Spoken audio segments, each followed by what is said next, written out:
El gobierno asumirá los valores cobrados en exceso en las tarifas de energía eléctrica durante la pandemia. Más de 4 millones de usuarios serán beneficiados con la devolución en septiembre. El alcalde de Quito, Jorge Yunda, y directivos de las empresas de agua potable y obras públicas son llamados a declarar dentro de una investigación por el presunto delito de delincuencia organizada. La Contraloría detectó irregularidades en el contrato del municipio de Quito para adquirir 100.000 pruebas de coronavirus. La entidad envió el informe a la Fiscalía. Se instaló audiencia de formulación de cargos contra los hermanos Bucaram Puley. El exdirector del Hospital del IES, Teodoro Maldonado Carbo, Luis Jairala Zunino y otros exfuncionarios. Se investiga el presunto delito de asociación ilícita. 2 fondos de inversión que poseen bonos ecuatorianos demandan al país para evitar la renegociación con los tenedores de la deuda.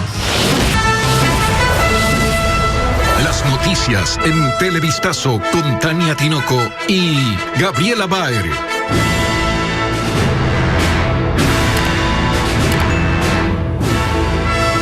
Amigos, aquí empezamos Televistazo. A todos, bienvenidos. Quienes resultaron afectados por cobros excesivos en las tarifas de energía eléctrica serán compensados con la devolución de los recursos. Unos 4 millones de usuarios se beneficiarán con la medida que se reflejará en las próximas planillas de consumo. Hola, Tania. ¿Qué tal, Gaby? Amigos televidentes, buenas tardes. El gobierno asumirá los costos que representan casi 64 millones de dólares. Esta mañana en el Palacio de Gobierno las autoridades dieron más detalles de esta decisión y advirtieron que no se suspenderá el servicio eléctrico por falta de pago. El gobierno anunció que las planillas de luz de marzo a agosto de este año, meses en los que está vigente el estado de excepción por la pandemia, tendrán los mismos valores que los reflejados durante ese periodo en 2019, una medida que beneficiará a 4 millones de usuarios. El Estado asume totalmente el exceso, el incremento de ese consumo por el confinamiento. Será una facturación espejo. Y se puso ejemplos. Si en abril de 2019 pagó $7.54 y en abril de este año $20.56, según la nueva medida, el valor correcto a facturar será de $7.54. La diferencia de valores se verán reflejados en la planilla de septiembre. Explicó cómo será la devolución. En la refacturación verán las notas de crédito o transferencia de bancos para que se vea la compensación inmediata. E insistió en que no es necesario acudir a hacer el reclamo, pues las 18 empresas eléctricas del país deben responder. Automáticamente verá reflejado esto, que se aplica ya desde hoy día. Este proceso de corrección de facturas costará al Estado cerca de 64 millones de dólares. Así responden a 90.000 reclamos que se presentaron por cobros excesivos. Además, hay funcionarios sancionados porque no cumplieron con el estado de excepción que contemplaba que los sectores estratégicos no se paralizarían durante el confinamiento. Las eléctricas se habrían tomado la libertad de no trabajar y no tomar lectura a los medidores. Le costó el trabajo al anterior viceministro de Electricidad, le costó el trabajo al director de la Agencia de Regulación y Control Eléctrica y todos los gerentes de las empresas eléctricas del Ecuador están siendo evaluados en este momento. Se informó además que para los usuarios residenciales que consuman más de 500 kilovatios hora al mes, se mantiene la tarifa plana de 10,5 centavos de dólar por kilovatio hora. Pero en las agencias de la empresa eléctrica, los usuarios siguen agolpándose en espera de una solución inmediata. Saben del anuncio del presidente, pero aseguran que necesitan ver para creer. María Cecilia Largacha nos tiene un reporte. Armando Yagual es arquitecto y dice que por eso a él los números no le son ajenos. Así que cuando le llegó la planilla con un costo exagerado, lo primero que hizo fueron cuentas. Las 3 planillas me salen $311, donde yo consumo 530 kilovatios cada mes. Entonces, si yo multiplico 500 kilovatios por 10 centavos, son $50. Y las 3 planillas me tiene que salir un valor de $180. Así de fácil. No importa la agencia. Esta es la del sur de Guayaquil, por ejemplo, y esta la de La Garzota, en el norte. El panorama es el mismo. Gente que espera ser atendida por un problema que ya lleva meses y que aún no se resuelve. En el mes de abril, de 40 se sube a $63.79 y ahora en el mes de junio a $194.33. Normalmente me sale un valor de $30 aproximado, es lo que yo consumo y yo pago. En junio me sale un valor de $108. El costo de la corrupción nos las están pasando a la factura a nosotros el pueblo. Yo pagaba alrededor de 40, 30, 40, 45, $50 en época de invierno. Ahora esto se trepa a 80 y a $120, que esto es un absurdo. Gelacio Mora no está aquí solo como usuario, sino también como representante de un movimiento civil llamado Tejido Social de Guayaquil. Él dice que necesita acciones y no promesas. El presidente debió de haber dicho, señores, se condonan las deudas. En la empresa eléctrica nos han dicho que se encuentran ultimando detalles para poder poner en práctica lo recientemente anunciado por el presidente de la República y que por ende será en las próximas horas cuando desde aquí se emita un pronunciamiento oficial. Pero hacen hincapié en dos cosas importantes. En que las planillas con valores exagerados no van a ser cobradas y en que por ahora no se realizarán cortes de luz. La Fiscalía convoca al alcalde de Quito, Jorge Yunda, para que rinda versión en la investigación penal abierta por posible delincuencia organizada en contratos de las empresas municipales de agua y obras públicas. Se realizará en Riobamba. El caso pasó a esa ciudad luego de una excusa del fiscal de Pichincha. Nos informa Jacqueline Rodas. La investigación se abrió tras una denuncia presentada por César Montúfar y el concejal Fernando Morales en contra del alcalde de Quito, Jorge Yunda, exgerentes de empresas municipales y de las compañías privadas de Inmosoluciones y GEINCO por posible delincuencia organizada. Yunda está convocado para rendir versión en este caso el próximo 7 de septiembre a las 8:30 de la mañana en la Fiscalía Provincial de Chimborazo. Montúfar explica por qué el caso se trasladó a Riobamba. Una de las partes denunciadas realice la maniobra de poner como abogado al cuñado del fiscal de Pichincha, en donde fue asignado el caso, lo cual obligó al fiscal de Pichincha a excusarse. Según los denunciantes, empresarios amigos de Jorge Yunda se beneficiaron de dineros públicos a través de contratos de obra municipal obtenidos mediante triangulaciones. Además del alcalde, la Fiscalía también convoca el 7 de septiembre a Rommel Rosales, exgerente de la empresa municipal de obras públicas, Rommel Tapia, exgerente financiero de la misma empresa. El 11 de septiembre deberán acudir Carlos Duriarte, exgerente de la empresa municipal de agua potable, Freddy Merizalde, gerente de Inmosolución, Gustavo Espinel, gerente de GEINCO, y Guido Andrade, exgerente de la empresa municipal de agua potable. Tenemos planteados un pliego de preguntas. Este fue un esquema de contratación con muchas irregularidades, muy oscuro, poco transparente. Y solo por decirle algo, el alcalde Yunda, en el mes de octubre, dio inicio a las obras de repavimentación de Quito, antes de que el contrato estuviera firmado. El alcalde de Quito ha expresado que acudirá a los llamados de la justicia y colaborará con todas las investigaciones que al momento se llevan por posible corrupción en varios casos que empañan a la actual gestión municipal. La Contraloría encontró indicios de responsabilidad penal en la compra de las pruebas de COVID-19 adquiridas por el municipio de Quito. El informe ya está en manos de la Fiscalía que investiga el caso. Francisco Garcés con más detalles. La Contraloría remitió a la Fiscalía el informe con responsabilidades penales por la compra de las 100.000 pruebas para detectar COVID-19 por parte del municipio de Quito. Sobre el tema, la Fiscalía investiga el posible delito de peculado. El informe concluye que hubo varias irregularidades cometidas por la Secretaría de Salud del Cabildo, en ese momento encabezada por Lenín Mantilla, quien se encuentra prófugo. La Contraloría determinó que no existen los sustentos para haber firmado el contrato de compra por $3,7 millones y encontró que el 13 de abril se aprobó el inicio del proceso, pero ese mismo día se elaboró el acta de recepción de ofertas y el informe de viabilidad recomendando la contratación de Salumed. todo sin considerar las ofertas de otros proveedores. Además de ello, la Contraloría estableció que el proceso de compra se abrió sin plan de contingencia, sin objetivos ni sustentos técnicos, tanto que en las especificaciones se sugirió la compra de 200.000 pruebas, pero el proceso se adecuó a la oferta de Salumed, que era para proveer la mitad de esa cantidad, todo sin considerar las ofertas de otros proveedores ni los precios internacionales. Las sospechas de estas y otras irregularidades fueron en su momento expuestas al interior del Consejo Municipal. Que los precios por los cuales fueron compradas estas pruebas no se habrían realizado en base a un estudio de mercado, sino que más bien se habrían realizado en base a la propuesta presentada por esta empresa ganadora. Y la firma que ganó, la empresa que ganó, ha sido la más costosa. Tiene que aclararse y solicitamos a la Fiscalía acciones inmediatas. Por tratarse de un informe que pasa directo a manos de la Fiscalía, el municipio de Quito anunció que no habrá un pronunciamiento sobre su contenido hasta que sean notificados oficialmente sobre las indagaciones que se desprendan de ese documento. Presentan pedido para destitución del asambleísta Eliseo Azuero. La legisladora del correísmo Amapola Naranjo entregó al Consejo de Administración Legislativa la solicitud para que se inicie ese proceso, conformando una comisión investigadora. La causal sería gestión de cargos y recursos públicos. Patricio Díaz conversó con la asambleísta. El pedido lo entregó este miércoles en gestión documental.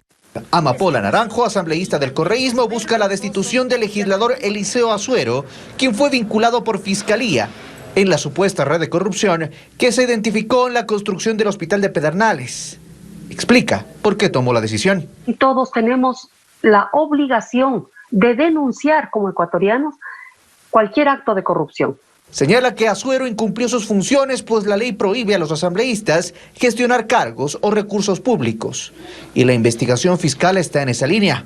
Además de que los audios develados de su conversación con el ex legislador Daniel Mendoza serían una de las pruebas. Hablan precisamente de entregas de dineros, entregas de cargos de alto nivel a cambio de votos. Y no lo digo yo, lo dice Fiscalía. Y dice que en el proceso de investigación deberán acudir, además de los funcionarios públicos y la ministra de Gobierno, los miembros de la bancada de Acción Democrática Badi, que también se los menciona en los audios. Por cuanto ahí se hace alusión a la bancada. Y con ocasión de sus testimonios, pues podremos encontrar coincidencias, contradicciones y poder dilucidar la verdad. El Consejo de Administración Legislativa CAL tiene 5 días para reunirse y definir si acepta o no la solicitud.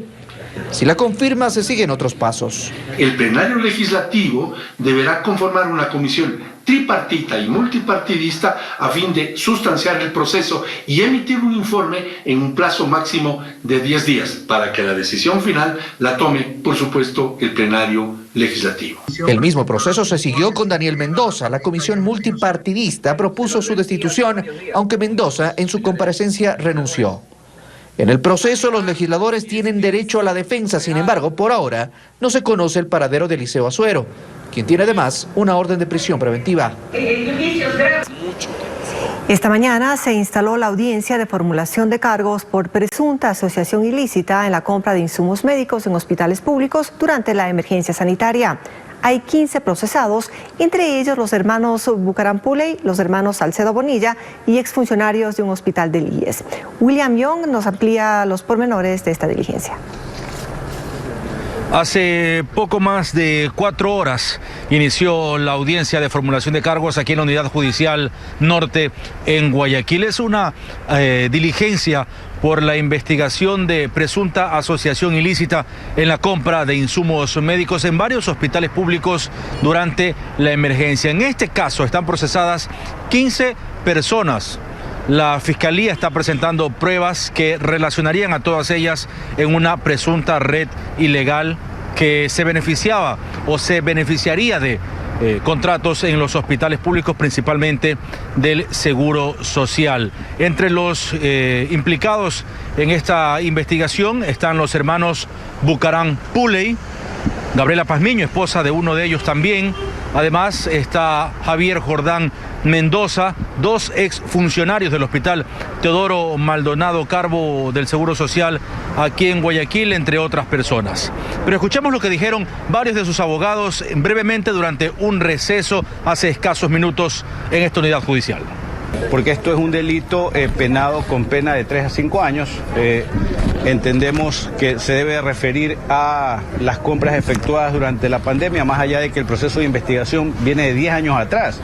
Entonces, hasta este momento no tenemos como abogados y de lo que la fiscal ha manifestado ningún comentario adicional, porque hasta aquí no hemos encontrado ningún hecho penalmente relevante. El señor en su libre ejercicio profesional no hay nada ilícito y les anticipo, el SRI y la UAF antes de estos temas jamás reportaron movimientos inusuales o injustificados, ni reportaron investigación por defraudación tributaria.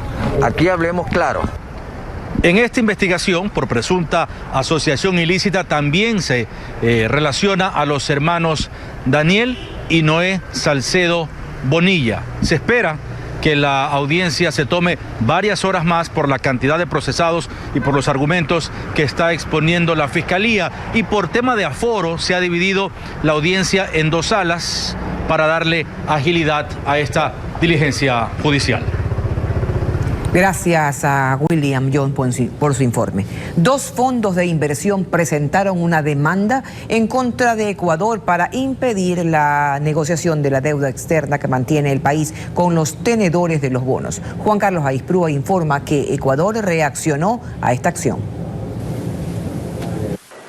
Contrarian Capital Management y GMO son las 2 empresas de fondos de inversión que presentaron en una corte distrital de Nueva York una demanda en contra de Ecuador, argumentando violaciones de las leyes federales de valores que surgen de un intercambio coercitivo u oferta pública por 17.400 millones de los bonos pendientes de la República del Ecuador. Es decir, una querella en contra de la propuesta que presentó el gobierno a los tenedores de los bonos, con el objetivo de alargar los plazos y reducir los intereses para generar oxígeno económico a las arcas fiscales. Horas después de conocer sobre esta demanda, el Ministerio de Finanzas, a través de un comunicado, manifestó: Ecuador rechaza tajantemente la actitud agresiva adoptada por Contrarian y GMO, fondos que cuentan con una posición mínima del monto total de los bonos inmersos en la negociación. Además, el gobierno considera que se quiere boicotear el proceso de reestructuración de la deuda. Está previsto que este viernes se lleve a cabo la votación para conocer si la mayoría de tenedores de bonos acoge o no la propuesta del país. Alcaldes de la provincia de Pichincha acogen las nuevas disposiciones del COE Nacional ante la pandemia, pero consideran que no son suficientes. Esperan que en los próximos días den resultados. Caso contrario, insistirán en su pedido de que rija la ley seca y la ampliación del toque de queda. Andrea Marín nos informa. Las nuevas disposiciones del Comité de Operaciones de Emergencia no terminan de convencer a los alcaldes de Pichincha, que solicitaron medidas más radicales para evitar la propagación del virus en sus cantones. Para el alcalde de Rumiñahui, Wilfrido Carrera, las medidas no son suficientes. Que rija la ley seca, que se amplíe el toque de queda, pero en fin, hoy tenemos esa respuesta que constituye una aspiración a medias. Dice que en su cantón el principal problema son las ventas informales, que provocan aglomeración y el irrespeto de las normas de bioseguridad. Aspira que en los próximos días, tiempo de aplicación de las nuevas medidas, se vean resultados. Ya están determinadas por estos 15 días estas medidas, y si más adelante son necesarias tendremos que apelar igual. Lo mismo espera el alcalde encargado de Cayambe, Guillermo Guaña, que estas nuevas disposiciones se reflejen en una disminución del desorden y los contagios. Dice que se evaluarán los resultados para tomar decisiones. Yo pienso que estos días que el COE Nacional ha decidido, vamos a evaluar también y vamos a seguir insistiendo porque estamos en pleno contagio. Según la ministra de Gobierno, María Paula Romo, los municipios tienen la facultad de tomar decisiones propias y justifica las resoluciones adoptadas. Y yo les hago un llamado, nosotros lo vamos a hacer desde el COE esta semana, para mirar la efectividad que están teniendo los municipios en sus ordenanzas sobre el tema de mascarillas. ¿Cuántos municipios tienen ordenanzas para regular el consumo de alcohol en la vía pública? Frente a ello, los alcaldes apelan a la disciplina ciudadana para detener la propagación del virus. Detienen a 4 implicados en el asalto a un hotel en el centro de Guayaquil registrado en septiembre del año anterior. Los agentes estaban tras la pista de esta banda delictiva que protagonizó un cruce de balas con la policía. María Gabriela Carpio nos recuenta el caso. Tuvo que pasar casi un año para que la policía y fiscalía den con el paradero de estos delincuentes. Las imágenes de este asalto corresponden al 2 de septiembre del 2019, cuando una banda delictiva irrumpió en un hotel ubicado en el centro de Guayaquil. El robo terminó en un enfrentamiento a tiros con 2 uniformados que habían acudido al sitio tras el llamado de emergencia. En medio del cruce de balas, lograron huir.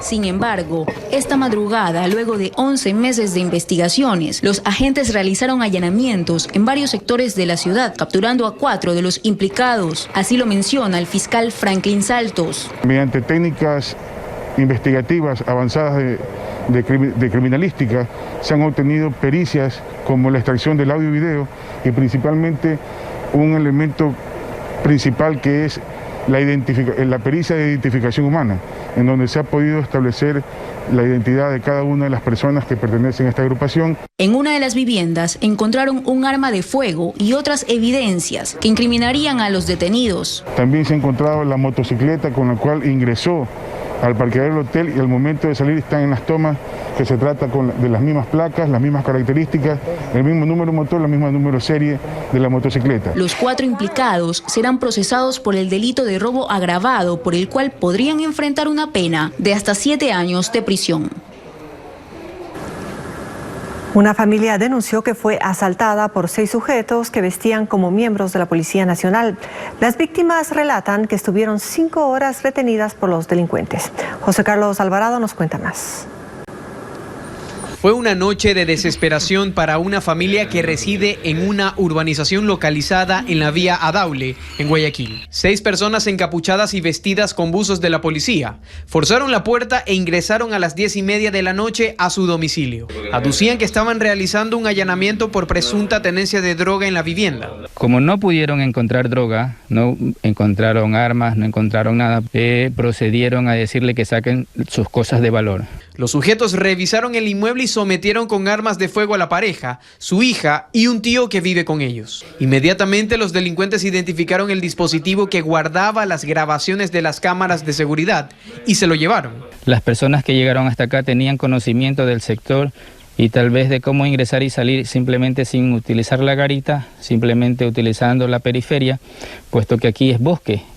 Mientras amenazaban a las víctimas, los ladrones siguieron registrando cada rincón de la casa y hasta tuvieron tiempo para comer. Luego de 5 horas de haber permanecido al interior de la vivienda, los falsos policías salieron caminando por la entrada principal. De esta casa se llevaron joyas, tarjetas de crédito, entre otros objetos de valor. El jefe zonal de la policía detalla que la ciudadanía debe estar alerta ante este tipo de robos a domicilios. Activamos nuevamente nuestras unidades investigativas, nuestras inteligencias, para ubicar estas organizaciones delictivas que obviamente ponen, para empezar, en entredicho el trabajo de la policía, porque lo que llama la atención es que utilicen uniformes de la institución policial. La policía manifestó que las investigaciones sobre estas bandas continúan y piden que la ciudadanía denuncie estos hechos.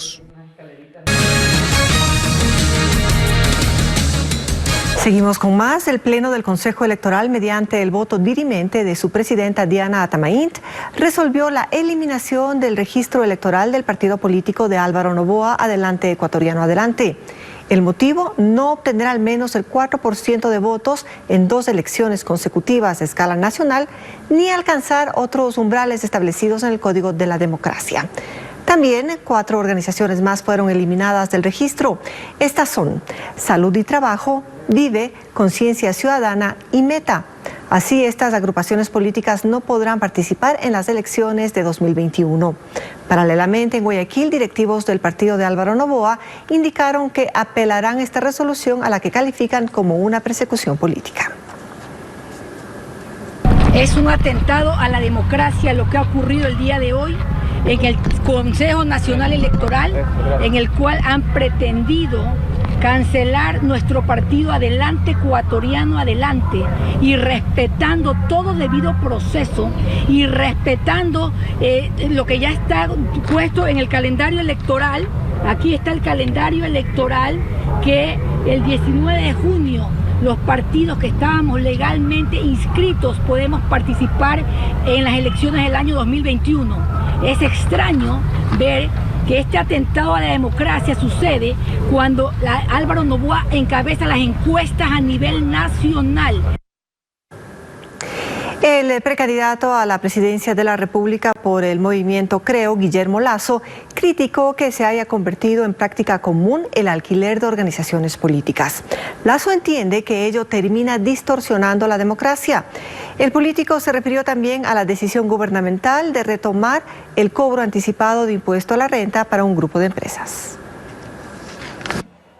El precandidato a la presidencia de la República, Guillermo Lasso, se refirió esta mañana a las distorsiones de la democracia ecuatoriana, donde bajo el paraguas de la participación, Lasso señala que incluso se hacen negocios. Y hay una tal cantidad de movimientos electorales sin candidatos que se ponen a la venta, cual carnet de discapacitado lo vende en el partido para que aparezca a última hora un candidato. Eso realmente es un fraude a la democracia, porque normalmente un candidato pues debería de tener su partido de origen, debería de tener un programa de gobierno y no andar a última hora viendo quién le vende más barato un ticket para presentar su candidatura. Es algo que el pueblo ecuatoriano tiene que estar consciente. Así como hay fraude en carnets de discapacitados, hay fraude también dando permisos a movimientos políticos que se ponen a la venta como si se tratase esto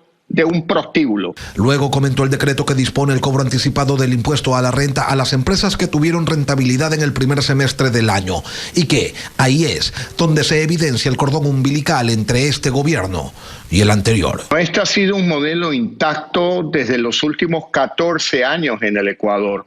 Exceso de gasto público financiado con más de 30 reformas tributarias en 14 años, más financiamiento externo público en el momento que se le acabó el dinero de los impuestos. Y ya vemos la conclusión de este modelo, es un desastre. Y que acciones de este tipo tienen consecuencias que no son precisamente positivas. Y este es el caso con este anticipo de impuesto a la renta. No tiene dinero, le quita dinero a las empresas privadas. Empresas privadas que requieren esos recursos para mantener empleo. Al quitarle los recursos, se pone en riesgo los empleos de los ecuatorianos. Por ello propone incrementar la producción petrolera, reducir el gasto y solucionar el déficit, pero no con deuda. Hay un llamado de auxilio SOS Galápagos por ayuda internacional para enfrentar el peligro que representa una flota de 260 buques pesqueros, en su mayoría chinos, al borde de la llamada zona económica exclusiva, una franja marítima alrededor de las Islas Galápagos. Mientras esperan los resultados de una estrategia público-privada de carácter nacional e internacional, la Armada Nacional cumple labores extraordinarias, pero que pueden ser insuficientes para resolver el problema. Por ello, nos acompaña el contraalmirante Lenín Sánchez, director nacional de espacios acuáticos. Gracias por estar aquí, contraalmirante. ¿Cómo es enfrentar una flota de 260 buques pesqueros que se llevan a sus factorías a bordo todo lo que cae en sus redes instaladas al borde de la zona económica exclusiva? Buenas tardes. Es muy complejo el manejo de esta situación, pero no es imposible hacerlo. Frente a su pregunta, debo decirle a usted y por intermedio de este canal a todo el país que la Armada desde el primer día ha continuado con el control de nuestra zona económica exclusiva y lo que ocurre inmediatamente a esta. Pero ¿cómo enfrentar esta flota de casi 300 barcos en esta ocasión y que se repite desde hace algunos años? Pienso y afirmo que debe ser mediante una política de Estado que debe ser implementada en el término inmediato, ya que existe toda la normativa jurídica que colectada, analizada y puesta en práctica nos permitirá a nosotros en los diferentes foros y estamentos internacionales normar esta actividad que, como usted bien detalla, es realmente preocupante. Sabemos que aunque no se trata exactamente de una guerra, es un enfrentamiento completamente dispar. Nuestras lanchas, aeronaves, resultan muy escasas para controlar este espacio en aire y mar. ¿Cómo son sus labores de monitoreo y cómo es esta flota china?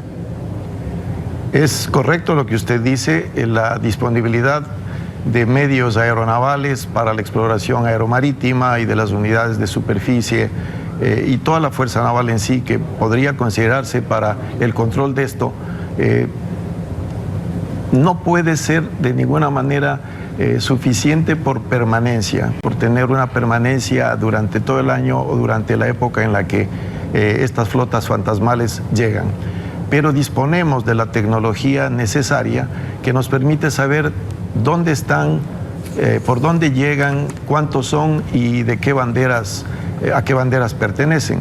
Entonces, esta implementación tecnológica, la modernización y actualización de los aparatos que nos permiten mantener este monitoreo y control permanente, facilita el control de lo que es nuestro. No es la primera vez que tenemos una flota china al borde de la zona económica exclusiva de Galápagos. Es el 4º año consecutivo. Se han denunciado sus prácticas. Coincide en que estas prácticas son ilegales, no reglamentadas. Existen barcos factorías que allí mismo pescan, faenan y empacan. Sí, por eso es preciso, es urgente, es necesario que se implemente una política de Estado que permita normar, regularizar y con esa normatividad creada poder intervenir. Porque, le explico, el hecho de que los países que están presentes en la zona adyacente, inmediata a la zona económica exclusiva, sorpréndase, están legalmente allí. Porque la Convemar establece la pesca en alta mar, cómo debe hacerse, y en sus articulados, que son generales como toda ley, da las bases que deben ser tomadas por nosotros, repito, en una política de Estado con las entidades pertinentes que permitirán operativizar esto, que son Cancillería con gente brillante y profesional, el Ministerio de Comercio Exterior, Inversiones y Pesca, que no ha sido considerado, y el Ministerio de Defensa, que tiene la Armada en su pleno para operativizar el control de lo que nos pertenece. Usted ha tocado un tema, una palabra clave, un tema clave. La Convemar. En el 2012 Ecuador se adhirió a la Convemar reconociendo 12 millas de mar territorial y una zona económica exclusiva, y con esta adhesión el país abandonó la tesis que proclamaba el derecho sobre 200 millas de mar territorial. ¿Cree necesaria una revisión del convenio de la Convemar? Antes que una revisión, diría yo, Tania, que necesita un estudio y entendimiento pleno para, con el conocimiento cabal de lo que establece esta Convención del Mar, que es la Constitución de los Océanos del mundo, podamos aplicar lo que está ahí reglamentado, instituido y articulado. El desconocimiento de algo que puede ser bueno para usted le permite que no lo aproveche o le impide que lo aproveche. ¿Y qué es lo que no estamos aprovechando?